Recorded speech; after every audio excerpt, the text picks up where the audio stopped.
여러분, 이 땅에 있어서 일어나는 모든 일들은 하늘나라의 모형과 그림자일 뿐이고, 이 땅에 오셔서 그 모형과 그림자를 실질적으로 실현시킨 분이 바로 예수 그리스도라는 사실을 아시기를 바랍니다.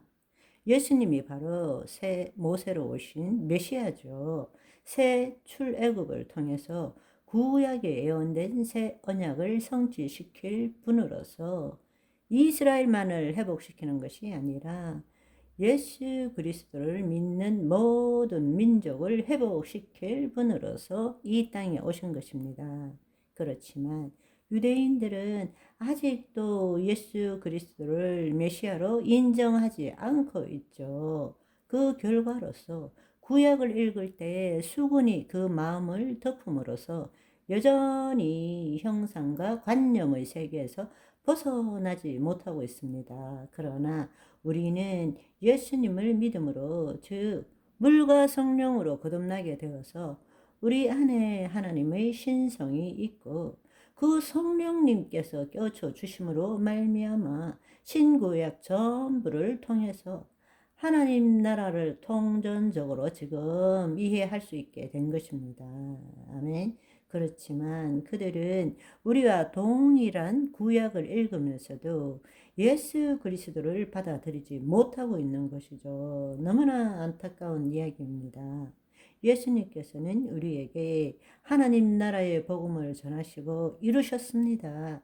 예수님께서는 구약을 완성시키시고 예수님은 중보자가 되어서 하나님과 우리가 새 언약을 맺게 하신 것이죠. 그래서 그 구약에서 가나안 땅으로 들어가는 대신에 우리로 하여금 구약 없이 바로 가나안 땅의 실제인 하나님 나라로 침노할 수 있도록 만드신 것입니다. 우리로 하여금 하나님 나라로 들어가도록 하기 위해서 있어야 할 일이 뭐냐?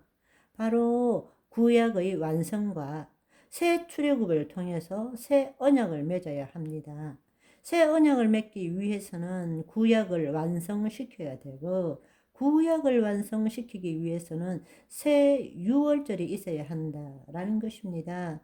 누구도 율법을 지킴으로 의롭다 함을 얻을 수 없고 모든 자들이 죄 가운데 거할 수밖에 없기 때문에 바로 우리로 하여금 하나님께서 유월절처럼 우리를 받아주시기 위해서는 새 유월절이 필요한 거죠. 그래야만이 우리는 구약을 완성시키고 새 출애굽을 할 수 있고, 새 출애굽을 했다라는 것은 다른 말로 하나님 나라로 침노할 수 있게 된다라는 뜻입니다. 아멘. 그러니까 새 언약은 반드시 옛 언약이 완성된 다음에 이루어져야 합니다. 하나님과 맺은 언약을 그 구약이 온전치 못하다 해서 그것을 없애버리고 새 언약을 맺는 것이 아니라, 새 언약을 맺기 위해서는 반드시 구약이 완성되어져야 한다라는 것입니다. 그래서 이 구약이 흠이 있고 온전치 못하기 때문에 예수님이 이 땅에 오셨지만 그 예수님께서는 먼저 그 구약을 성취함으로, 구약을 완성시킴으로써 새 언약을 맺게 된 것입니다. 예수님께서 율법이나 선지자를 폐하러 온 걸로 생각하지 말라.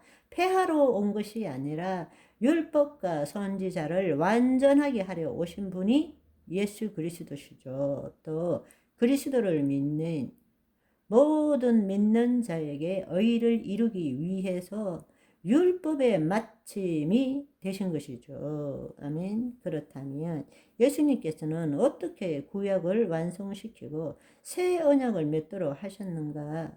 구약은 누구든지 율법책에 기록된 모든 일을 항상 행하지 않는 자는 저주 아래 있잖아요. 그 저주로부터 벗어나기 위해서 갈라디아서 3장 13절을 보시면 그리스도께서 우리를 위하여 저주를 받은 바 되사 율법의 저주에서 우리를 속량하셨으니 기록된 바 나무에 달린 자마다 저주 아래 있는 자라 하였음이니라 말씀하십니다. 그 말은 바로 예수님께서 율법을 완성시키고 율법을 마쳤는데 그 일을 하기 위해서 그분이 예수님이 행하신 것은 율법의 저주가 되신 거죠.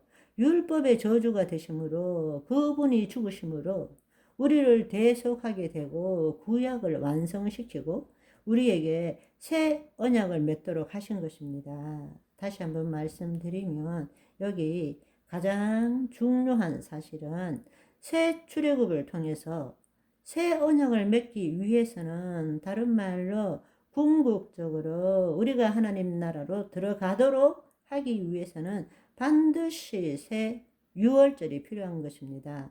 새 유월절이 필요하다는 것은 희생 제물이 필요하다라는 것입니다. 물과 성령으로 거듭나서 하나님 나라를 보고 들어가기 위해서 하나님의 영이 우리 안에 임해야 합니다. 그런데 하나님의 영이 우리 안에 임하기 위해서는 우리가 죄를 사함 받아야 합니다. 그 일을 위해서 희생 제물이 필요한 것이죠.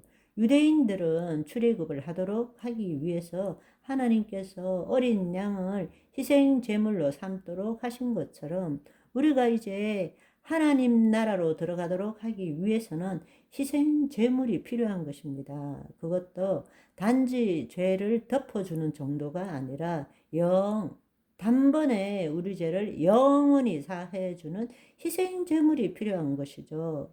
바로 그분이 누구십니까? 예수 그리스도이십니다. 그래서 세상 죄를 지고 가는 새 유월절 어린 양이 되신 것입니다. 아멘.